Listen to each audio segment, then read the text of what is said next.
नमस्कार दोस्तों, देवर्षि मिश्रा ट्रेनिंग चैनल में आप सबका बहुत बहुत स्वागत है। दोस्तों, कई बार हमें अपने करियर में इस सिचुएशन का सामना करना पड़ता है जब हम रेजिग्नेशन देते हैं और एक दूसरी कंपनी ज्वाइन करने की कोशिश करते हैं, तो कई बार वो कंपनी हमसे कंपनी जल्दी ज्वाइन करने की बात करती है। तो उस केस में हमें अपनी प्रीवियस कंपनी से रिक्वेस्ट करनी पड़ती है कि हमें जल्दी रिलीज किया जाए नोटिस पीरियड से पहले। तो इस केस में, इस सिचुएशन में आप अपने प्रीवियस एम्प्लॉयर को ईमेल कैसे लिखेंगे और रिक्वेस्ट करेंगे कि आपको आपकी जॉब से जल्दी रिलीज किया जाए। आइए देखते हैं पूरा वीडियो और प्रैक्टिकली सीखते हैं।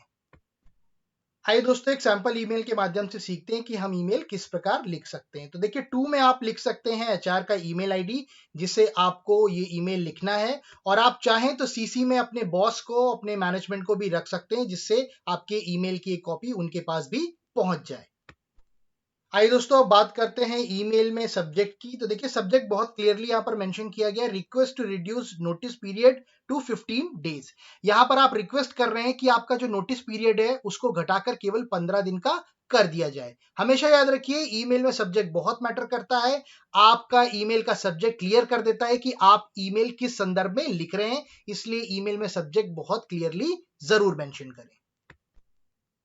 आइए ईमेल में आगे बढ़ते हैं। देखिए, यहाँ पर लिखा गया है डियर मैम, क्योंकि जिसको भी आप ये ईमेल लिख रहे हैं, जो इस कंपनी में एचआर है, वो एक फीमेल है, इसलिए मेंशन किया गया है डियर मैम। आगे देखिए, please accept this email as a formal resignation as I am resigning from my profile of marketing executive with 123 private limited on 27 June 2022। देखिए, यहाँ पर आप बहुत क्लियरली लिख रहे हैं कि इस ईमेल को एक्सेप्ट किया जाए एज अ फॉर्मल रेजिग्नेशन, जहां पर आप ये भी मेंशन कर रहे हैं कि आप जो कंपनी है जिसका नाम 123 प्राइवेट लिमिटेड है, जिसमें आप मार्केटिंग एग्जीक्यूटिव की प्रोफाइल पे काम कर रहे थे, आप अपने पद से इस्तीफा दे रहे हैं 27 जून 2022 को। इसके बाद देखिए लिखा हुआ है and request for an early relieving from the company. I understand that as per the mutually agreed terms and condition at the time of my appointment, the notice period is of 30 days. देखिए, यहाँ पर आप ये भी लिख रहे हैं कि आप रेजिग्नेशन दे रहे हैं और कंपनी से रिक्वेस्ट कर रहे हैं कि आपको एक अर्ली रिलीविंग मिल जाए कंपनी से, मतलब आपको जल्दी आपकी सेवाओं से मुक्त किया जाए। दूसरी तरफ आप ये भी लिख रहे हैं कि आप समझते हैं कि जब आपने अपना एम्प्लॉयमेंट कंपनी के साथ में शुरू किया था, तो टर्म्स एंड कंडीशन जो आपने साइन किए थे उसमें बहुत क्लियरली मेंशन था कि जो नोटिस पीरियड है वो 30 दिन का है। ईमेल में आगे बढ़ते हैं। देखिए, यहां पर आपने बहुत क्लियरली रीजन मेंशन किया गया है। आपने क्या लिखा है? The reason for this request is that I have got a job opportunity in my home town and the company wants me to join within 15 days. यहां पर आप मेंशन कर रहे हैं कि इस अर्ली रिलीविंग का जो आपने रिक्वेस्ट कंपनी के सामने रखा है, उसके पीछे रीजन ये है कि आपको आपके होम टाउन में कंपनी में जॉब मिल गई है और वो कंपनी आपसे कह रही है कि आपको 15 दिन के अंदर ज्वाइन करना है। आगे आप लिख रहे हैं, as you are aware that I have been staying alone in Delhi for the last 5 years and it's a wonderful opportunity for me to settle down in my hometown with my family. Therefore, I humbly request you to please reduce this duration from 30 days to 15 days.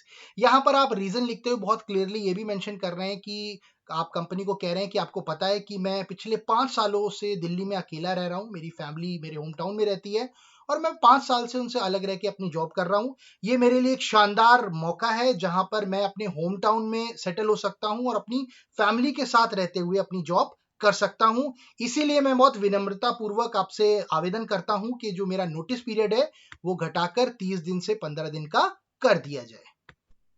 आगे देखिए, email में लिखा हुआ है, I would be glad if you could consider my request and reduce the notice period to 15 days. आप यहाँ पर लिख रहे हैं कि आप अपने आप को बहुत धन्य मानेंगे अगर कंपनी आपकी रिक्वेस्ट स्वीकार करती है और आपके नोटिस पीरियड को 15 दिन का कर देती है, 30 दिन से घटाकर। लास्ट में आप लिख रहे हैं, expecting for a favourable consideration from your and, जहां पर आप ये लिख रहे हैं कि आप कंपनी से एक्सपेक्ट करते हैं कि आपके हित में फैसला होगा, आप ऐसी आशा करते हैं। लास्ट में आप लिख सकते हैं थैंक्स एंड रिगार्ड्स। यहाँ पर आप अपना नाम मेंशन कर सकते हैं, अपना मोबाइल नंबर मेंशन कर सकते हैं, अपनी डेजिग्नेशन और अपना एम्प्लॉय कोड भी मेंशन कर सकते हैं। आप चाहें तो अलग से अपना डिपार्टमेंट भी मेंशन कर सकते हैं। तो इस तरीके से आप एक बेसिक रिक्वेस्ट ईमेल कर सकते हैं जब आपको ये रिक्वेस्ट करनी है कि आपको नोटिस पीरियड से पहले रिलीव कर दिया जाए कंपनी से। आई होप ये वीडियो आपको पसंद आया दोस्तों। अगर वीडियो पसंद आया तो लाइक जरूर करिएगा और अगर आपको लगता है तो इससे दूसरों से जरूर शेयर करें। Thank you so much for watching this video.